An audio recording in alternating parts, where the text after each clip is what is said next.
What's better than one oncologist? 2. What's better than one oncologist? 2.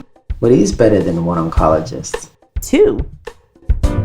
Hi, I'm Dr. Finyefolu Balogun. Hi, I'm Dr. Onyinye Balogun. We are the Onc Docs.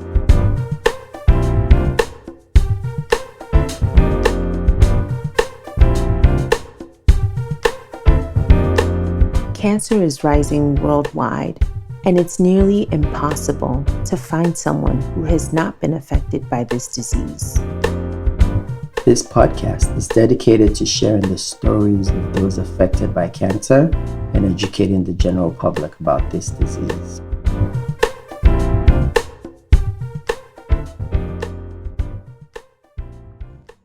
On this episode of the Onc Docs, we speak with Dr. Kosj and Dr. Jaymi Yamoah. Jaymi and Kosj are the parents of Zion, who was diagnosed at the age of 2 with a rare form of brain cancer called atypical teratoid rhabdoid tumor. They discussed with us their family's journey after this diagnosis. My name is Jaymi Yamoah, and I am the mother of Zion Yamoah. I'm Kosj Yamoah, Jaymi's husband and the father of Zion Yamoah.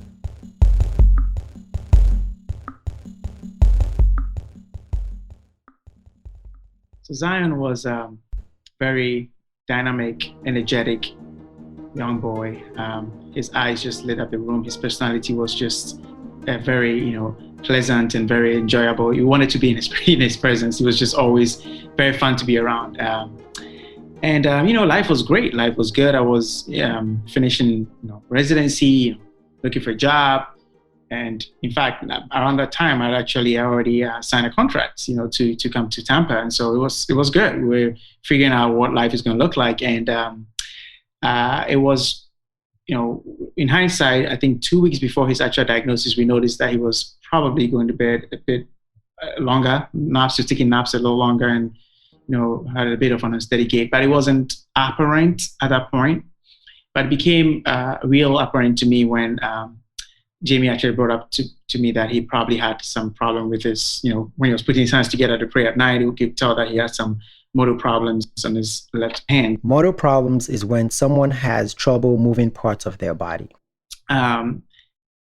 He came down to me, and I was preparing, for the next day to go to work, and he came downstairs to me, and I felt that he was limping a little bit. But again, I didn't know whether he started me funny or something like that. He just has a little limp. But then the next day, I remember it was a Thursday, and actually I was supposed to fly out that Friday for a conference where I was speaking. I had an oral presentation I was going to be given.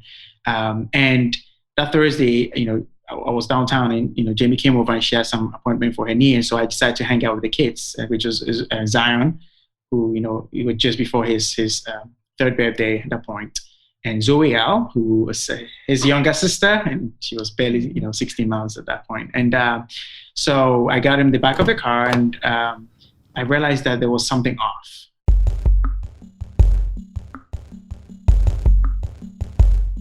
And at that point, I'm like, let me take him to the park and let him run around. Let me try to examine him. As a physician myself, I just want to do my due diligence before I call my pediatrician and alarm him for nothing, right? So we always want to make sure that we are. So I took him, and as soon as I saw him walking and trying to run, my heart just sank because he had a foot drop. Foot drop is the inability to lift the front part of one's foot due to weakness of the muscles in the foot. I mean, it was like, oh my goodness, this can't be good.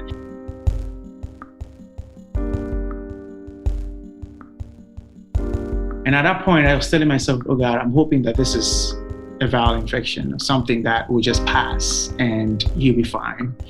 But at the same time, when I played through the permutations, it could be, how it goes. Your brain just starts to go on all the differential diagnosis of what it could potentially be. Differential diagnosis is a list of possible conditions or diseases that could be causing a symptom. And I knew what the worst scenario, and I was hoping for the best scenario. So I called my pediatrician and said, Zion, there's something wrong. He's not walking right. I described all his neurologic deficits to the pediatrician, and he knows I wouldn't call him just for anything. And so he said, bring him right in. Just come over right now. And so I contacted Jaymi, and we met up at and went and took Zion and Zoe all together to the hospital. And so when we actually to his office first, and as you know, as what happened, we just got residents and fellows and specialists and neurologists coming in the room, and you know something is wrong. The more the white coats congregate in one space, something is not right. So at that point, it just was clear that we're heading for a major intervention.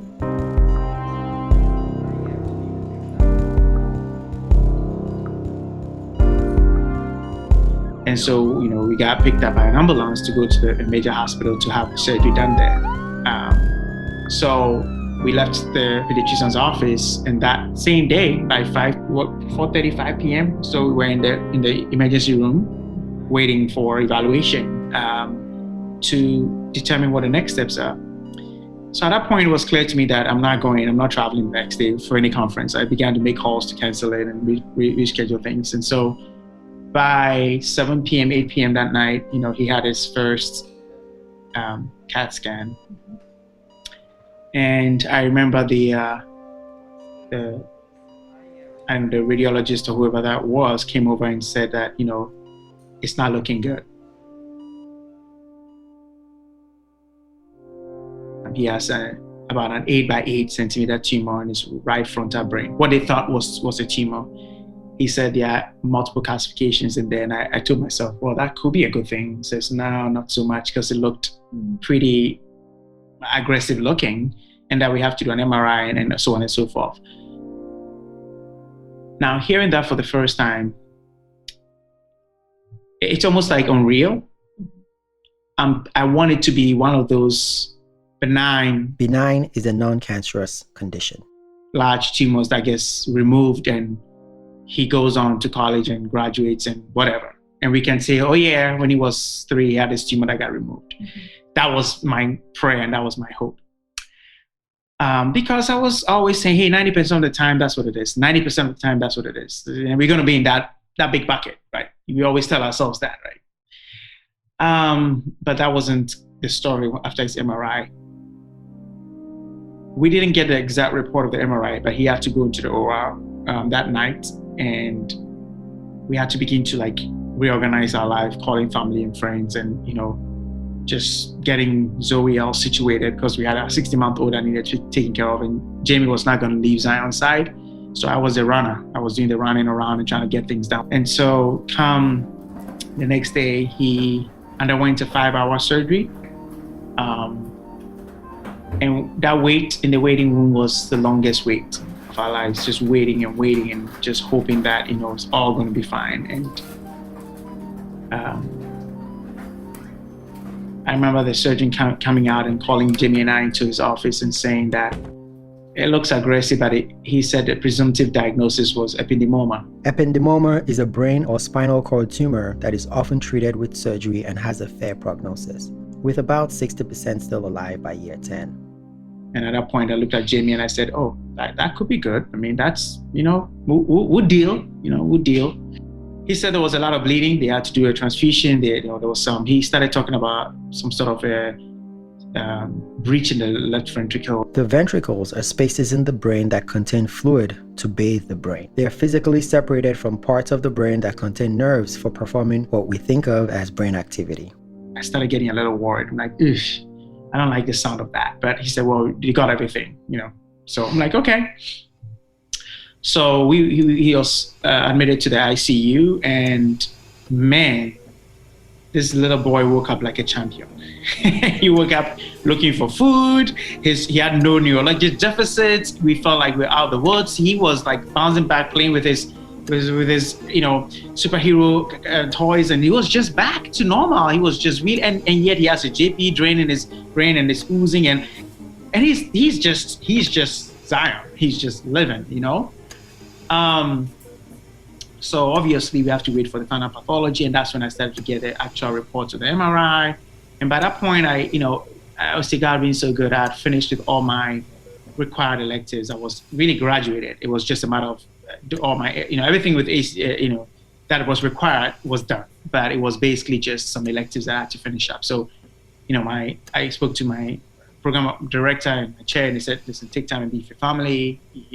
This is going to be fine. Just stay put. So at that point, I actually made some calls to look for protocols that he could be on for a moment. Protocols are another name for clinical trials. These are research studies to test out new drugs. I think maybe 5 days later, whilst he was still now in the oncology floors and trying to, get him weaned off and get home, we had a family meeting. And again, you and I know when physicians working with social workers and this and that, and everyone's face is a bit like down, you feel it that this can't be good news. So they sit down and tell us that the prognosis is poor, and that the final diagnosis was atypical teratoid rhabdoid tumor. Now, I remember the first time I heard that diagnosis was when I was in PGY1, PGY2 somewhere, And I asked the chief resident, what is that? Does it have, because they said ATRT, and I said, is it an ATR, like an ATM, ATR, like pathway stuff? He said, no, it's one of those rhabdoid tumors that is really, really bad. ATRT is a highly malignant and rapidly growing tumor that is primarily found in young children less than 3 years old. Median survival is 1 to 2 years from diagnosis, with just about 35% alive by year 5. When he said that, Jaymi asked me, what is that? I'm like, oh God, how am I going to break this down? I know that, 2-year survival is like abysmal. There are very few long-term survivors that you know of. So at that point, that news was devastating. I don't know if Jaymi asked anything to say on that yet, but at that point, we're like, what do we do?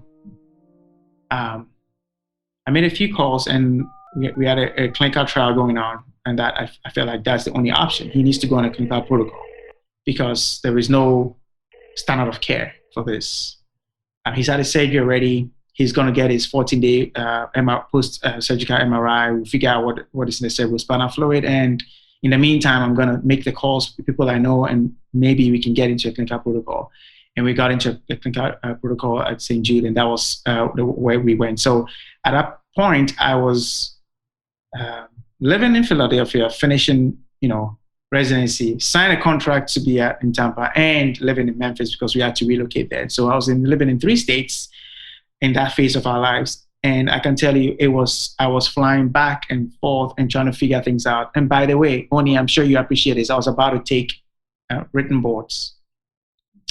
So that was all going on. I'm trying to study for written boards. I'm trying to, graduate because I did not want to graduate. I mean, I've gone this far that I wanted to graduate. I mean, the incentive was there to finish this. And so thank God we had a very, very, incredible time with, I have to say that the child life specialists were great with him. He really felt like he belonged. He found his spark again. We went through the protocols. We got the chemo. We basically, he dealt with a lot of his treatments because we told him the stories as though he was working through superhero stuff because he loves superheroes. And when he was getting a methotrexate, and that it was so green, we called it a green juice for Hulk. We just had to make him participate in his care as much as we could, rather than let him feel like my parents are letting him do this to me because I was traumatizing. We're like, let us relate some of those things to him so that he can connect to them in his own way. He liked Spider-Man. He liked all the Spider-Man movies.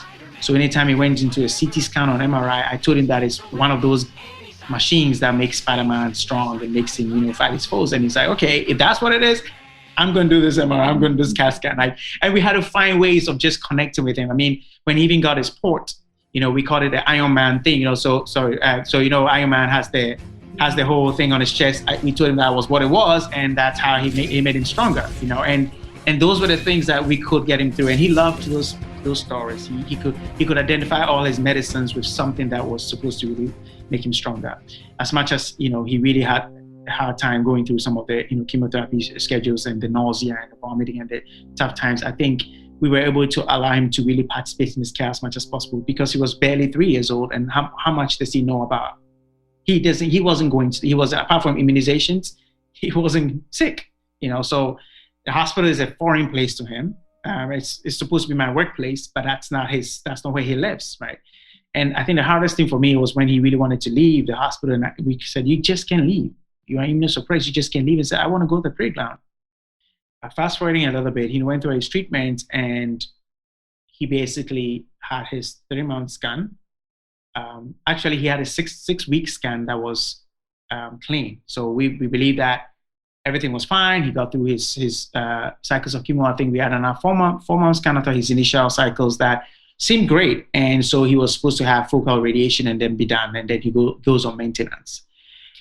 And so he finishes the focal radiation, and I'm looking at a scan that was done 6 weeks prior, which had no disease. His cerebrospinal fluid had no atypical cells. Everything was good. 6 weeks later, we get a follow-up scan, and he has leptomeningeal disease. Leptomeningeal disease is when cancer spreads to the thin layer of tissues that cover the brain and spinal cord. These tissues are interconnected and serve to protect these vital organs.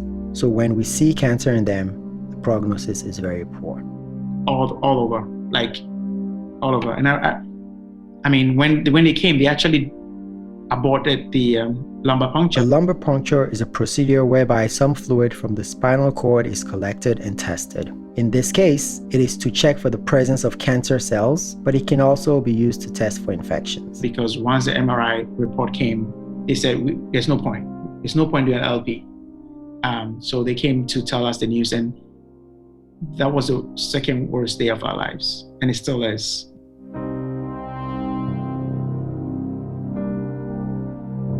To hear him have this devastating news of ATRT, to have a glimmer of hope that maybe, just maybe, he's going to be okay.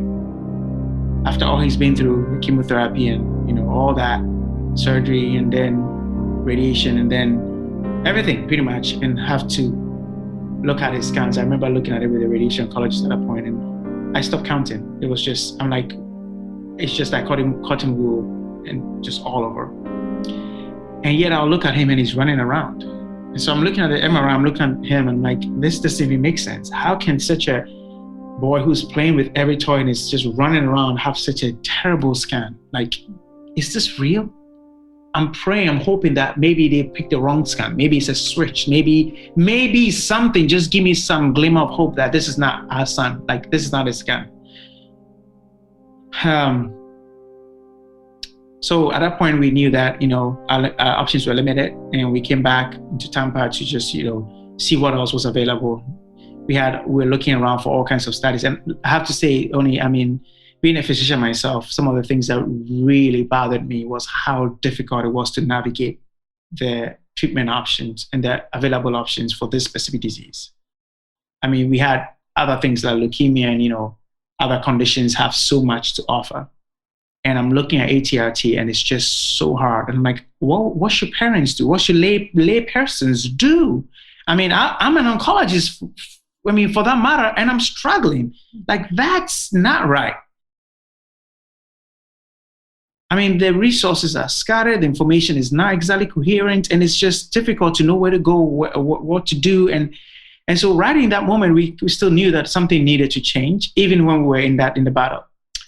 But one thing that was actually more pressing, more immediate, was the fact that even though Zion he had a medical need, but there were very few places he could actually go to feel like a child again.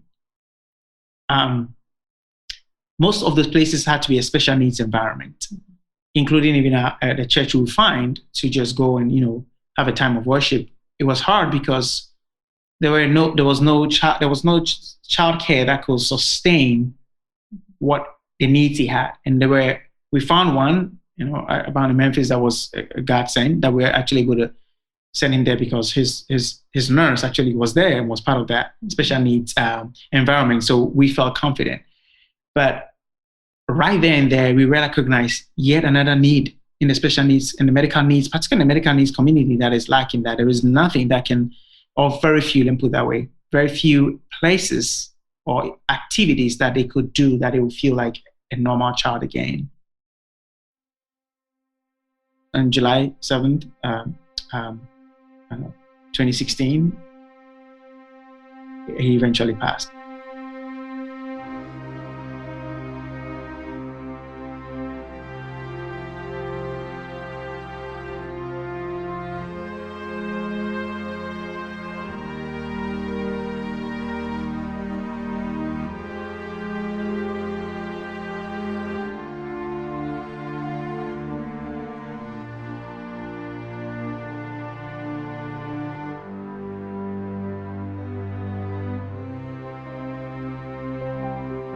And that was where we had to say a very hard goodbye to him. After an 18-month battle with ATRT. And before that, I think there was a specific moment that I'd like Jaymi to talk about that defines our need to start something in his memory, because of the time where he found himself on stage just like singing and dancing. And that was almost like the climax of the joy we found in him just doing what he loved to do. And after that, everything went downhill pretty much. So that marked a very special day for us. So.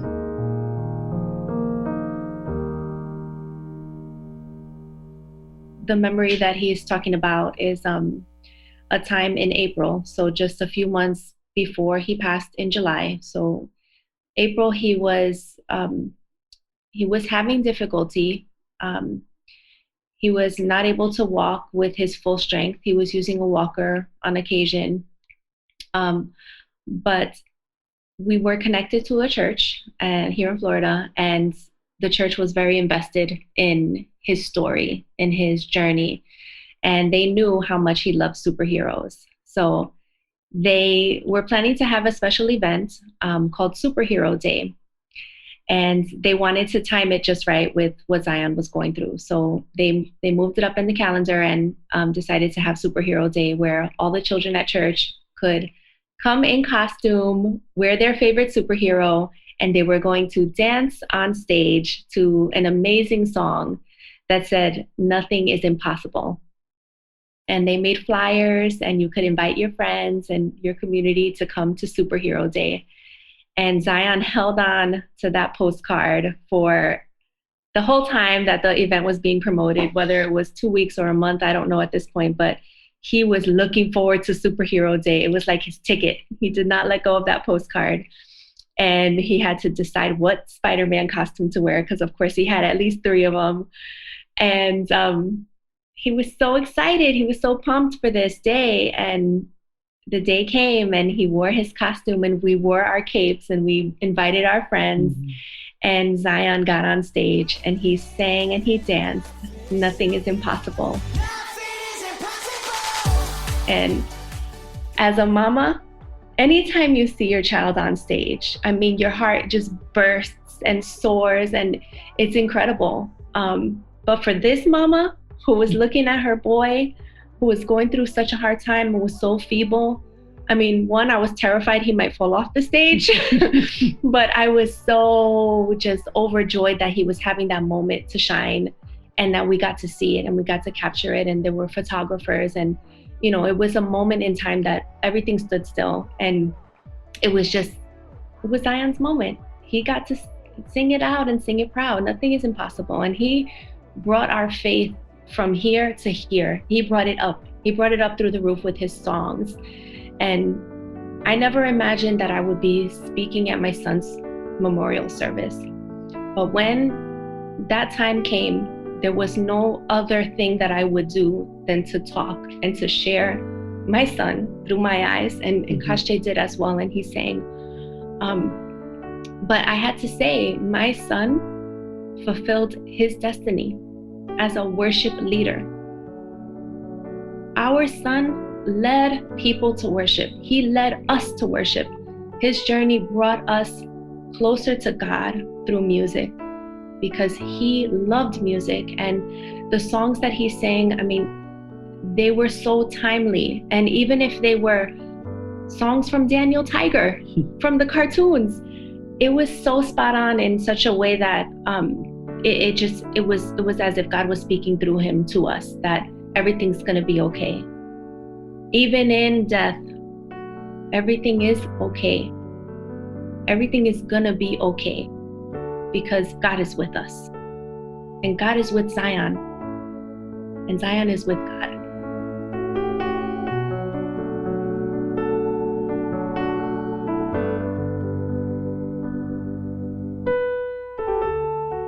On part 2 of our episode with the Yamoahs, we'll talk about life after Zion's death and the organizations that were inspired from the loss of their child. It's a story of taking life's tragedies and turning them into triumphs.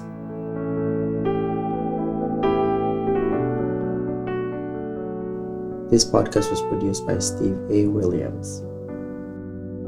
I am Dr. Finyifolu Balogun. And I am Dr. Onyinye Balogun.